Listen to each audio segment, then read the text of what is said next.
just you and me till we're grey old. Just say you won't let go. Just say you won't let go. Just say you won't let go.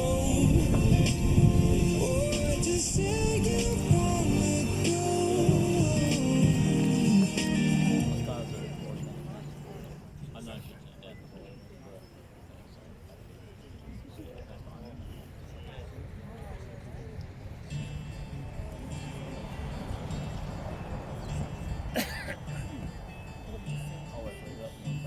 You fill up my soul.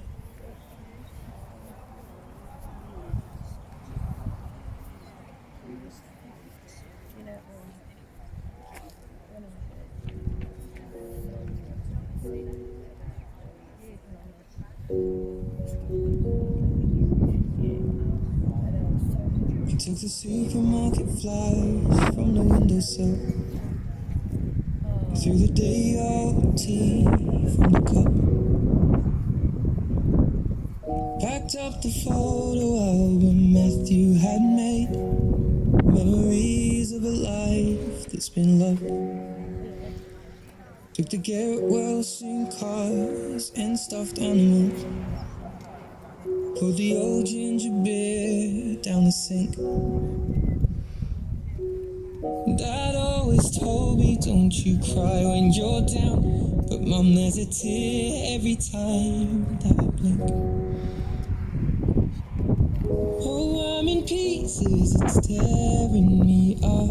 And I know a heart that's broke is a heart that's been loved. So I'll sing hallelujah. You were an angel in the shape of my mom.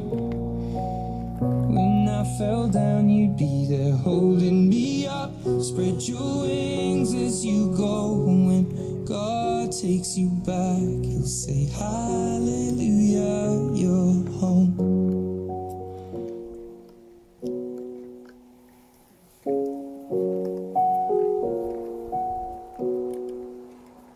Fluffed the pillows, made the bed, stacked the chairs up. Folded your nightgowns neatly in a case. John said he'd drive, then put his hand on my cheek and wiped a tear from the side of my face.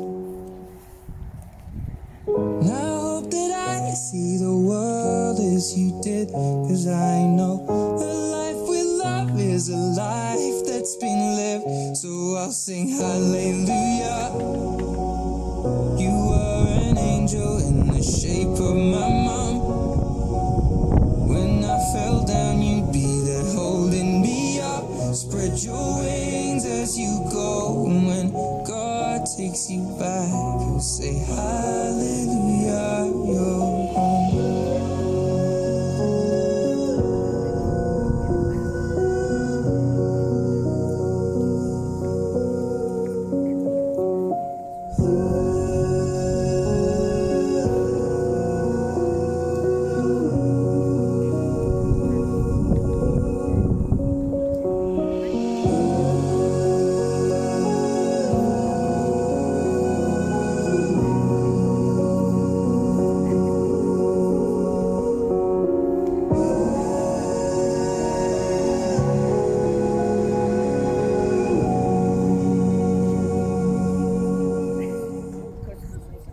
Hallelujah, you were an angel in the shape of my mom.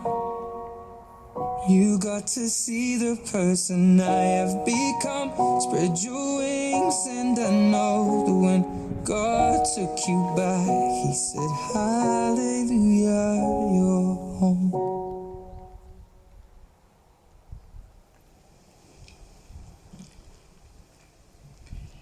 Family and friends, if I could actually just ask you, it'd be nice if I could just see who I'm talking to. If you could come around just that little bit more, please. And for the same here, thank you.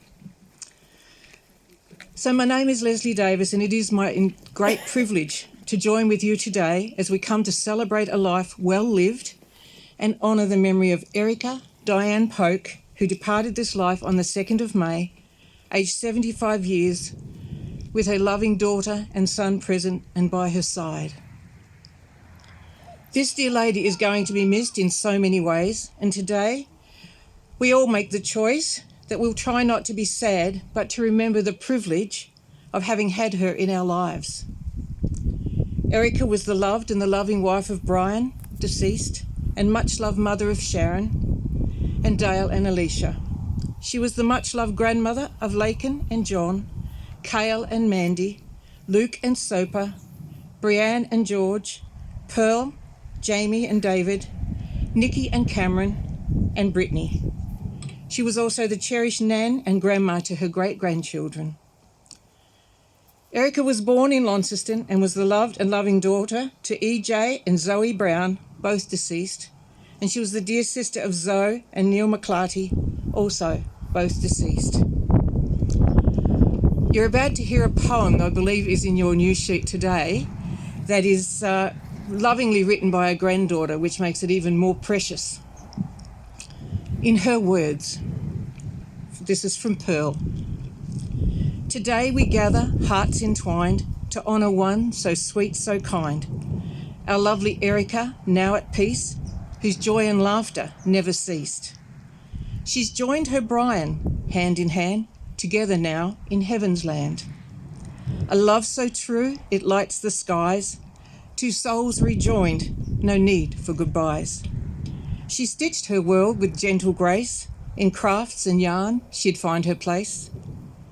And who could miss that dazzling smile, new pearly teeth, pure charm and style? We'll never forget her quirky flair, like toast in the cookie jar left there. She loved her cats, her tiny rides, though accidents come and bruise some pride. But more than all, she gave us light, with heart so warm and spirit bright. The soul of a queen, the hands of a friend.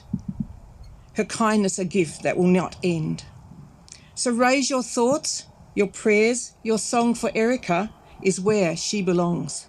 In peace, in love, beyond the blue, her story told by me and you.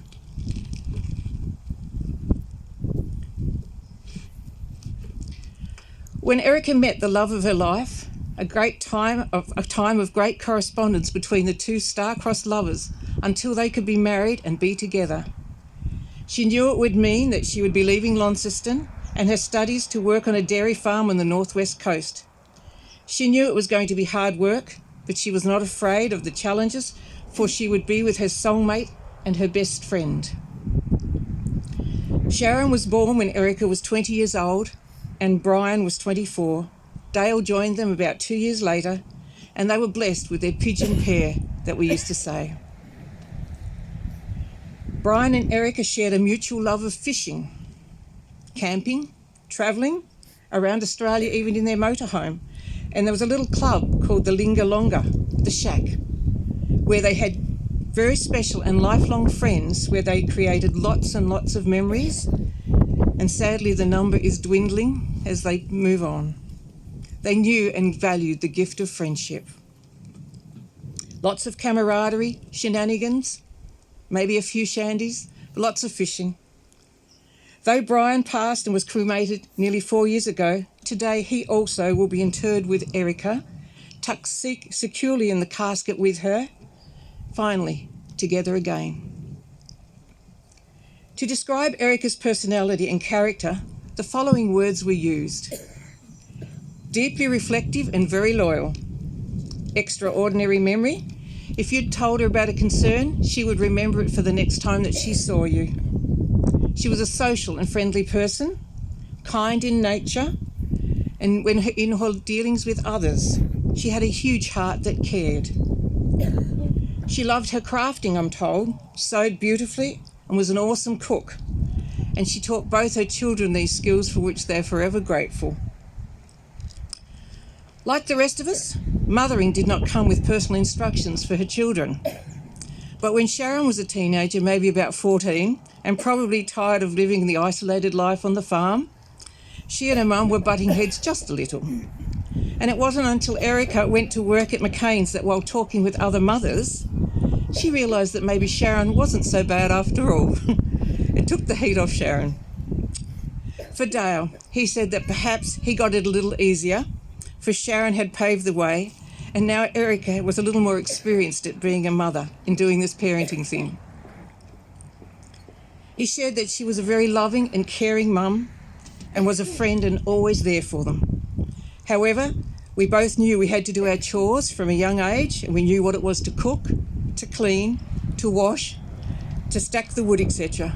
Mum was firm, but she was fair, and he says he's very grateful for the skills that she instilled in him when he was young.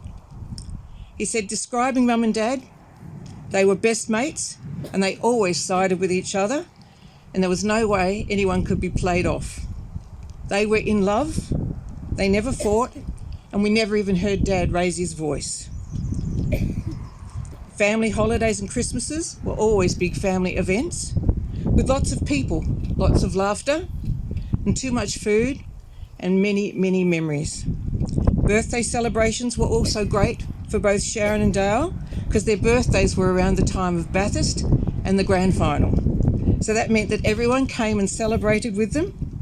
Huge memories of theirs to keep at these times, but it would end up with backyard cricket, everyone helping to milk the cows when the jobs needed to be done, splitting wood. It was all teamwork out at Edith Creek. Though Mum deeply grieved when Dad passed, they said, she chose to keep going with the best attitude she could muster. She joined a craft group, went swimming, met with other ladies who also had become widowed. She went out for meals with friends and even did some travelling to Europe with her dear friend Lynn. They'd been friends for over 25 years, first meeting each other when they worked together at McCain's. Lynn and her husband were also part of the group of people who frequented the shack at the Great Lakes. Lynn told me it was a trip of a lifetime to enjoy sightseeing in England, Wales, Ireland and Scotland while making new friends, having lots of laughs, seeing incredible sights and maybe a Baileys or two in the evening. Great memories she holds. Now, to me, this is the part that is absolutely beautiful. It's been written by Sharon, and it's a tribute to her mum, and I'm sure you will appreciate it by the time I'm finished. It's a beautiful story. We would like to start by thanking our community, family and friends. We lost our father just a few years ago, so to lose Mum so soon after the loss of Dad has been extraordinarily hard. Mum and Dad had a beautiful network of friends that have extended friendship and love to us during this very difficult time. To have so many people rally around us and wrap us in love and care has helped us through this more than any words could convey right now. Thank you also to the nurses at the North West Regional Hospital, except maybe for the short plump one that didn't get Mum an icy pole. You made Mum mad, and boy did she let us know about it. And a special thank you to the nurse that was present during Mum's final moments, who you extended so much compassion and respect to Mum. We are so grateful to you for the way you helped her and us through these moments. Mum loved her grandchildren and truly embraced the role of being a grandmother with immense pride and joy. Her home became full of trinkets and treasures and ornaments and mementos. Everything about her home oozed proud grandma vibes. Mum had 5 grandchildren and 1 great-grandchild she adored. When Dale met Alicia, she gained 3 more grandchildren whom she also dearly loved, and she proudly became a great-grandma to their children and loved doing their birthdays and family gatherings and special occasions. We grew up in a home in which we were blessed to witness an incredible love. Mum and Dad adored each other and were the very best of friends. When we were younger, we used to cringe at their sexy shenanigans and thought it was embarrassing. But as we grew older, we saw it as a gift, a memory etched in our brains. Now, for those visual people here, you can go with me, is Mum putting on what we affectionately called the sexy dress. It was a 70s hipster green floor-length dress that her mother had bought her, which happened to be rather revealing and cut to the navel. So she really wore the J-Lo dress first. And Dad loved it. We were always told to go to bed early, straight after dinner when that dress came out. We felt so privileged to have experienced more than just mum and dad in the role of parents. We observed two individuals in the role they committed to as lovers, friends, husband and wife, united in learning, loving, growing and evolving together, and in their later years, hitting the road for the travels and adventures all around Australia in their camper. It's not that they didn't have hard times, they had plenty. There were times when life was really tough, but they kept choosing love. They kept choosing to show up for each other every single day. When Mum and Dad met in late 67, Mum was a nurse at the Launceston General and Dad was working on his parents' farm at Millabina. They married in 1969. They told us stories of their courting days, but it's only in the past week that we've come to know more about this very special time in their lives, when they met and fell in love. Whilst packing up Mum and Dad's belongings and sorting through the possessions in their house, we stumbled upon what feels like finding buried treasure, a box full of their love letters that Dad had written to Mum, in perfect condition like they were written yesterday. In a world where letters aren't written anymore and communication is now instant, to open each envelope and read the undying love of two young hearts feels pretty incredible. We couldn't believe it when we found them. It feels even more precious to see Dad's handwriting and to see how he spoke. To hear his words as we read them aloud has been a joyous experience at a time when our hearts are so broken. It's been like stepping back into another world, like reading an unending novel, like peeking through a window and watching the scenes unfold. Every letter is full of romance and professions of love, always yearning for the next encounter, but also full of the stories of their lives, what's going on in their families and with their friends, what's happening in the news and the world around them as they fall deeper and deeper in love. Reading them has also been profound, maybe even a little weird, to see the very human aspect of our parents, and at times very funny. We feel so blessed to have been left with this box full of stories and love, and getting to know a side of our parents that would otherwise have been a mystery. We still have many to read. When we lost Dad a few years ago and wrote his eulogy, it was interwoven with stories from our childhood, memories of family events, stories of family friends and stories we've been told over the years that we also wanted to pass on. So rather than write the eulogy for Mum, we instead want to pay tribute to a great lifelong romance and tell the story of their love and devotion. When Mum was in hospital, we were expecting that she'd come home. We put fresh sheets on her bed, but under her pillow we found a pair of Dad's boxes, and under her sheets were Dad's neatly folded pyjamas. She had slept with these mementos of her beloved Brian every night since he passed. And it seems only fitting that as today we lay Mum to rest, she's dressed in those pyjamas. Such was her love for him.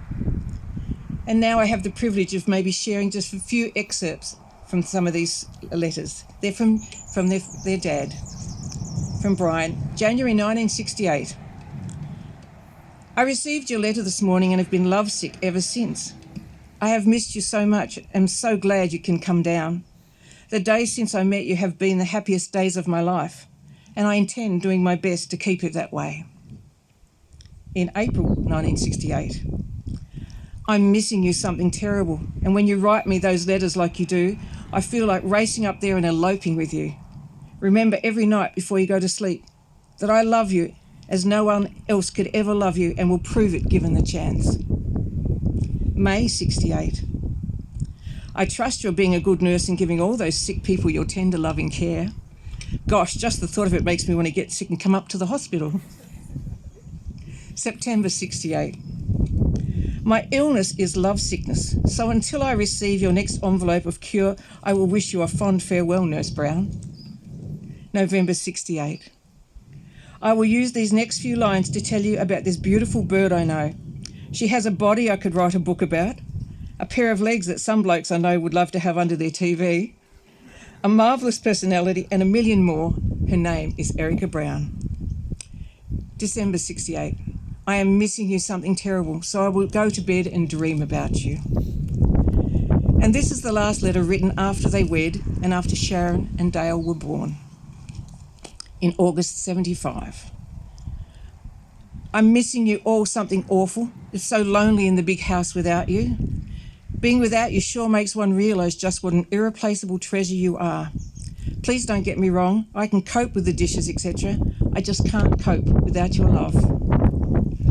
Isn't this beautiful to actually share in these great stories and for us to take away with us that love is really a gift? So as we bid farewell to Mum, we are comforted knowing Mum and Dad, Erica and Brian, are reunited. If there's one thing we hope you take away today, let it be this. Choose love, show up for the people you care about, say the things that matter, be compassionate, be soft when the world feels hard, hold your loved ones close, not just in the big moments, but in the quiet, everyday ones. Mum and Dad taught us that love isn't just a feeling, it's a choice. Made daily, even when life gets messy. And that kind of love, it lasts. If there's anything Mum would want, it's this. And don't forget this. Be kind, live with love, give it freely, and wear that sexy dress. So we're about to play a song that meant the world to Erica. She loved Elvis with a passion, and for those of you who are close to her, you would know that. She adored Elvis, and this is a time I'm going to invite you to have your private farewell. For some, that might be a prayer. For some, it might be to reflect on some of the precious memories. But this is your moment to say goodbye your way.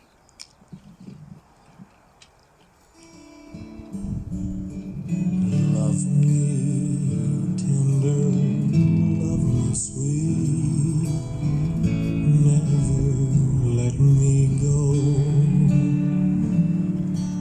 You have made my life complete, and I love you so. Love me tender, love me true, all my dreams fulfill. For my darling, I love you, and I always will. Love me tender, love me long, take me to your heart. For it's there that I belong, and we'll never part.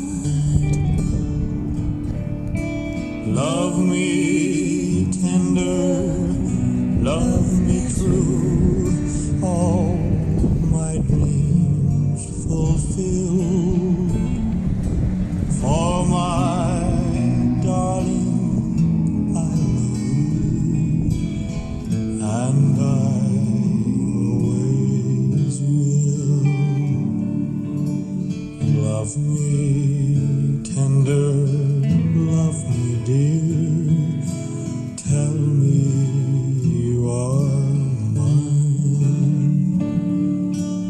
I'll be yours through all the years, till the end of time.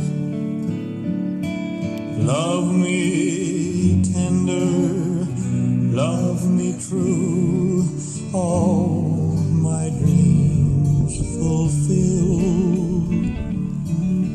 For my darling, I love you, and I always will.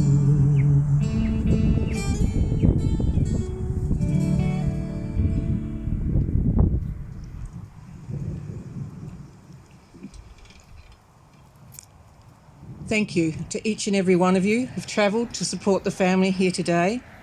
Your love and support is really valued by Sharon and Dale and their families.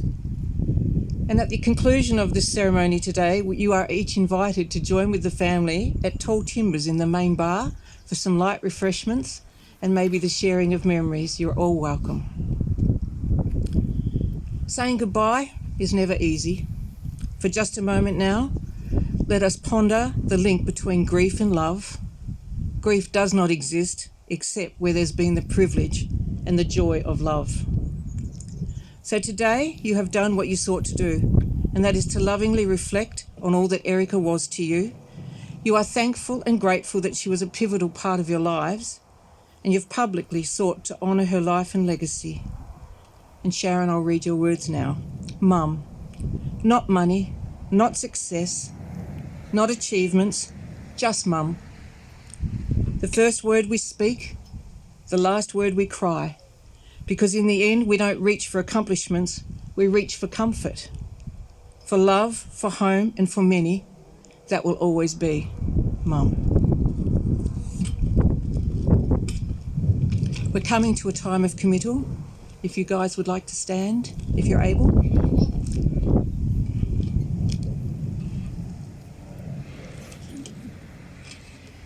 Today we have showed honour and respect for Erica's life and celebrated all that she was.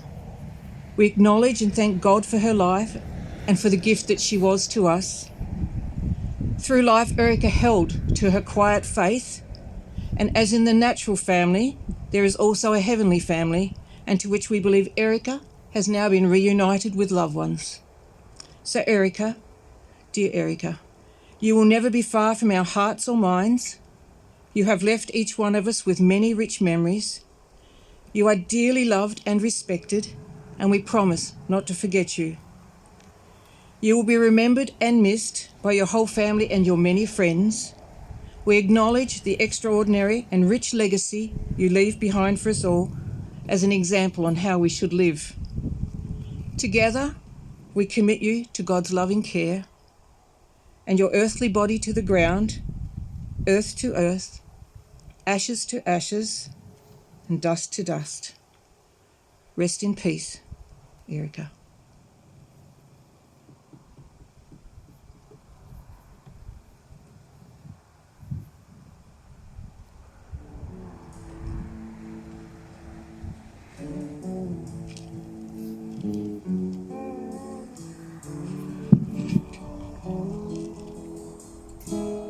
If I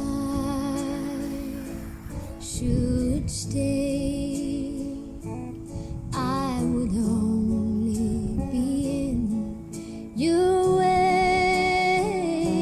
So I'll go, but I know I'll think of you each step of the way.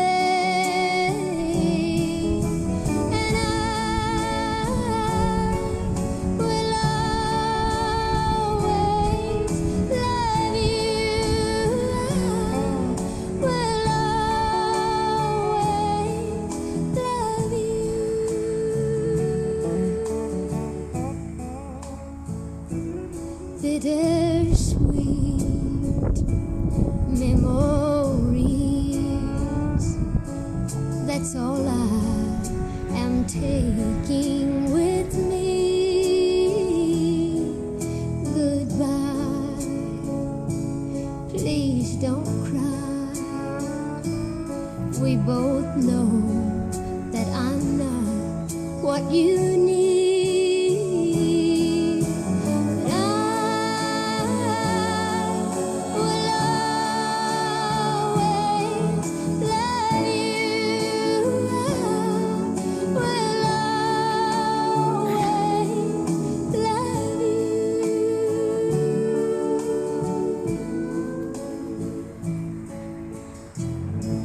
I hope life treats you kind, and I hope that you have all that you ever dreamed of, and I wish you joy and happiness. But above all of this, I wish you love. And I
understand that every life must end.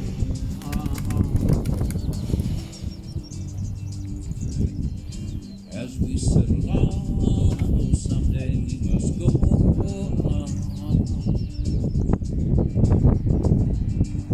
Oh, I'm a lucky man to count on both hands the ones I love.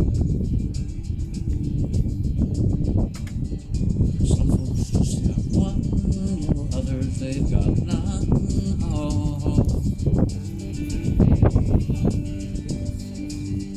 Stay with me,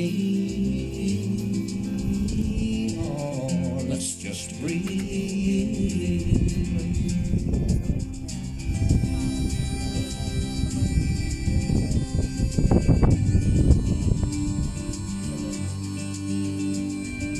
Practiced are my sins, never gonna let me win.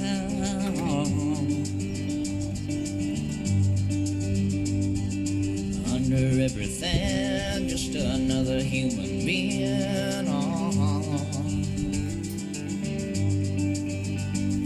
Yeah, I don't wanna hurt her.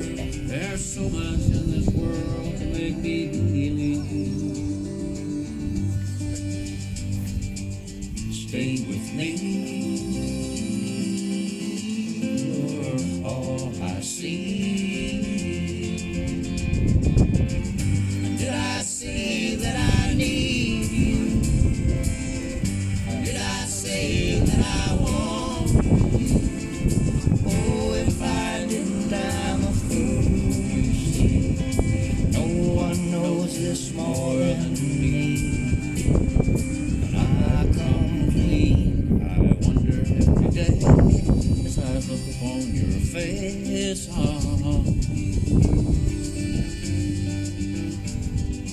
Everything you gave and nothing you would take on. Nothing you would take. Everything you gave. Did I say that I need you? Oh, did I say that I want you? Or if I didn't, I'm a fool, you see. No one knows this more than me. I come clean.